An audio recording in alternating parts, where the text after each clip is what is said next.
자, 이슈 포커스 시사 풍향계 기호일보 한동식 국장과 함께합니다. 자, 한 국장님 안녕하세요. 네, 안녕하세요. 예. 자, 내년 대선까지 이제 5개월여가 남았는데요.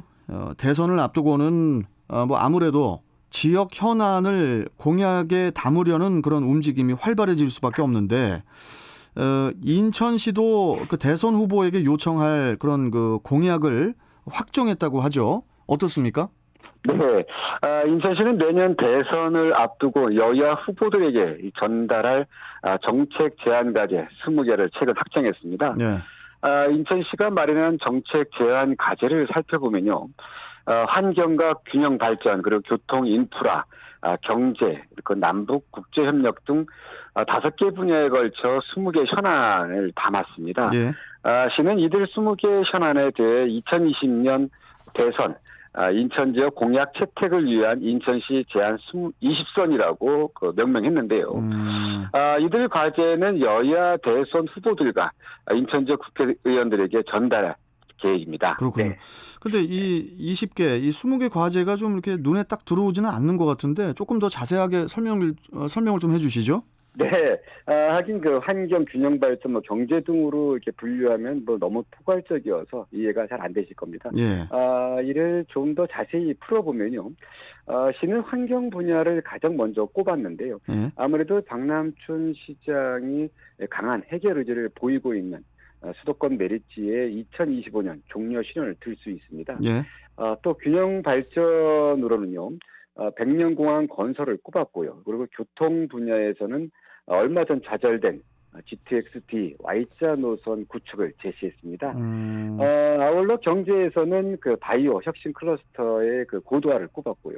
그리고 남북 국제 협력 분야는 접경 지역 교통망 확충 등 이렇게 20개 정책을 대선 후보들에게 전달할 예정입니다. 예. 네. 이들 공약 중에서도 이제 인천시가 특히 공을 들이는 그 과제가 있다면 또 어떤 것이 있을까요? 네, 짐작하시겠지만 이들 20개 현안 중에서 인천시가 반드시 해결해야 할 제일 과제로 꼽은 것이 바로 2025, 그러니까 2025년 수도권 매립지 종료 실현입니다. 예. 인천시는 다른 현안도 이렇게 당연히 그 해결돼야 되겠지만요. 이 공약만큼은 내년 대선에서 여야 후보의 인천 공약으로 반드시 채택시킨다는 그런 방침입니다. 다들 아시겠지만 이 박남춘 인천시장이 가장 공을 들이는 현안인데요. 박 시장은 이를 위해서 지난해에는 2025년 그 수도권 매립지 종료를 공식 선언했고요. 예. 그리고 옹진군 영흥도에 인천만의 자체 매립지 부지 확보와 함께 신규 소각시설 건립에도 이 총력을 쏟고 있습니다. 예. 네. 자, 그런데요. 좀 걱정스러운 것이 이제 인천시의 제1과제인 2025년 수도권 쓰레기 매립지 종료 실현을 각 후보들의 공약으로 담아내는 게 쉽지 않다고 하는데 어떤 문제가 있을까요? 네, 이 대선 후보들의 공약으로 수도권 매립지 종료 문제를 매듭 짓고 싶은 인천의 바람과 달리요. 현실에서는 후보들의 공약 반영이 쉽지 않다고 합니다. 예. 특히 일요일인 오는 그 10월 3일이죠. 이번 주 일요일입니다. 예. 더불어민주당이 대선 경선이 인천에서 펼쳐지면서 민주당 경선 주자들이 그 속속 인천으로 이 발길을 돌리고 있는데요. 어찌된 일인지 반응은 시원치 않습니다. 마침 어제 이재명 경기지사가 인천을 방문해서 인천 발전 5대 공약을 발표했는데요. 당연히 수도권 매립지에 대한 공약도 포함됐습니다. 예. 하지만 인천시 입장에서 보면 매우 실망스러운 수준이었다고 할 수 있는데요. 이 지사는 5대 공약을 통해 이 폐기물 발생지 처리와 친환경 매립지 조성 원칙을 지키겠다는 인천시의 그 정책 방향에는 공감하는 이 모습을 보였습니다. 예. 그러나 2025년 이 폐쇄가 아닌 중앙과 지방 정부의 협력과 합의를 통한 이 합리적인 대안을 찾겠다 이런 원론적인 입장만 밝혀서요. 인천의 생각과는 큰 온도 차이를 보였습니다. 예. 그리고 오늘 또 이낙연 전 대표 그리고 박용진 의원 등이 그 경선 주자들이 인천 방문이 예정돼 있는데요. 예. 이들 역시 2025년 수도권 매립지 폐쇄에 대해서는 이 명확한 입장을 밝히지 않을 것으로 보입니다. 이렇게 대선 주자들이 매립지 문제에 대해 인천과 이 다른 모습을 보이면 자칫 매립지 문제에 대해서만큼은 인천만 이 고립되는 것 아닌지 이런 우려의 목소리도 지금 나오고 있습니다. 네. 이 수도권 매립지의 2025년 폐쇄는 공론화된 것 아닙니까? 네.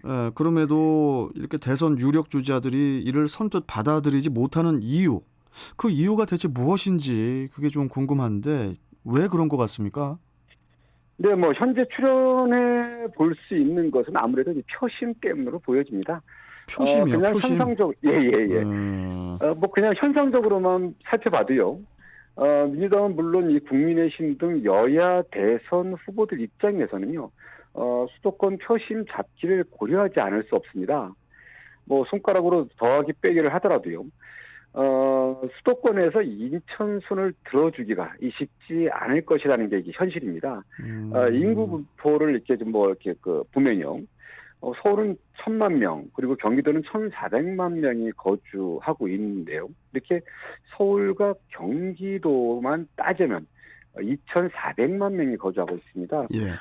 우리나라 인구의 절반이 서울과 경기에 거주하고 있는데 반해서 인천 인구는 300만 명이 불과한데요. 예. 이 셈법상 이 표를 먹고 사는 정치인들이 인천 순을 들어주기가 쉽지 않은 이 모습을 좀 살펴볼 수 있는데 여기에 내년 3월 대선에 이어서 6월 지방선거로 이어지지 않습니까? 예.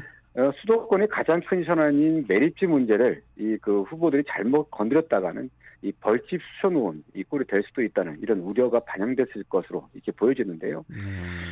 그렇다고 뭐 언제까지 매립지를 사용할 수도 없는 노릇이고요. 그리고 현재처럼 지역 간의 이 갈등만 부추기는 것도 이 문제가 있습니다.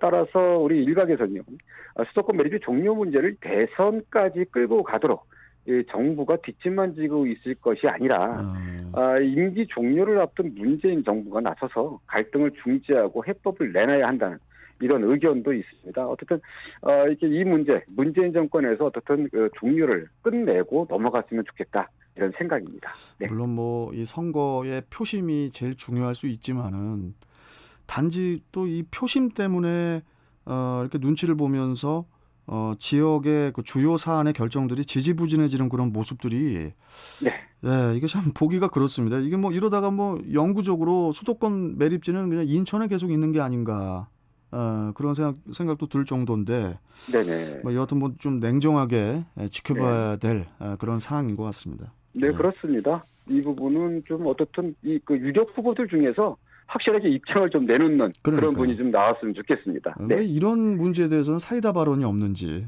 네. 그러게. 자, 오늘 말씀 여기까지 듣도록 하겠습니다. 고맙습니다, 국장님. 네, 감사합니다. 네, 자 이슈 포커스 기호일보 한동식 국장이었습니다. 30년간 매립지와 환경 유해 시설로 고통받았던 인천 서구가 국제 환경 도시로 새롭게 도약합니다. 민관이 함께 나서 악취와 미세먼지 없는 도시를 만들고 쓰레기 감량과 재활용으로 자원순환 선도 도시로 나아갑니다. 자연과 사람을 이어주는 서로 이음길 11코스와 살아 숨쉬는 테마형 힐링 공간, 명품 4대 하천까지 전국으로 통하는 클린 서구 환경 정책의 힘으로 국제 환경도시 서구가 다시 태어납니다. 이 캠페인은